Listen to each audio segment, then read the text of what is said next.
So this morning I decided, let's make videos, brief videos called Musings.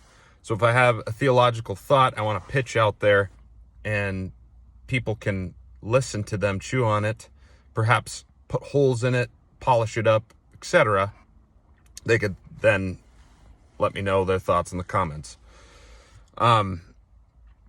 I definitely am not going to get dogmatic in how I defend these thoughts. Again, it's called musings. So, that being said, this first musing, number 1, will be dealing with the adulteress in Proverbs chapter 7.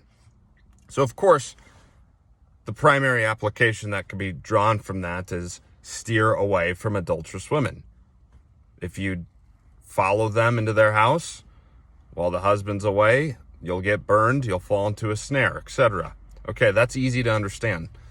Then I thought, what about angels? How would they have read or understood this passage? Because the wisdom of Solomon, I don't believe it just echoes throughout the four corners of the earth. I think it also goes, of course, out to the heavens. And so how would the sons of God heed the counsel or wisdom given to them in Proverbs?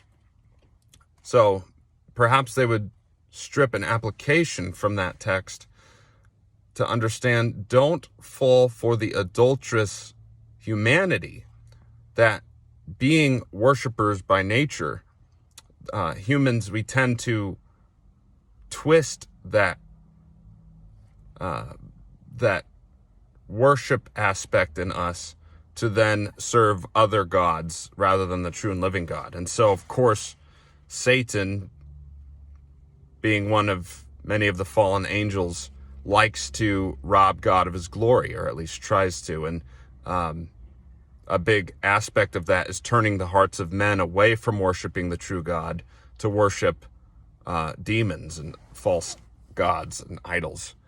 So when you look at humanity, all the pagan mythology and the pantheon of gods out there, I believe that is, in a sense, the adulteress tempting the sons of God to sleep with her spiritually, if you will. Because when people are worshiping other gods, they're entering into a spiritual relationship with those entities. And so, let's take Israel, for example.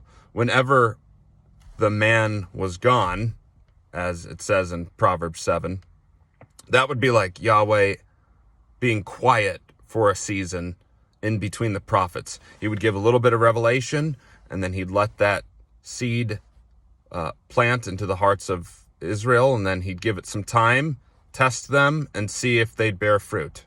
And oftentimes, they would forget the Lord their God. They would worship and synchronize their faith with other pagan deities around them. And so, while the man is away, so to speak, the adulteress would get herself all dolled up, spiced up, good incense, etc., to lure the sons of man into her house. Well, the temple, for example, all the incense, the priestly vestments, the temple furniture, all that is a house. And so that's why Jesus said it's supposed to be a house of prayer, the temple.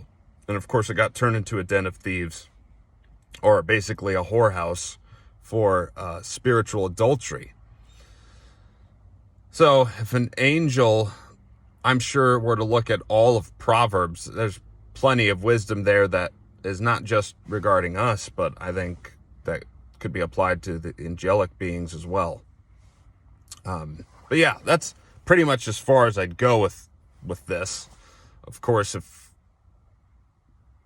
someone wants to try to build on that maybe a little bit more, they could, but that's about as far as I'd go with that. So yeah, musing number 1. Let me know your thoughts. God bless.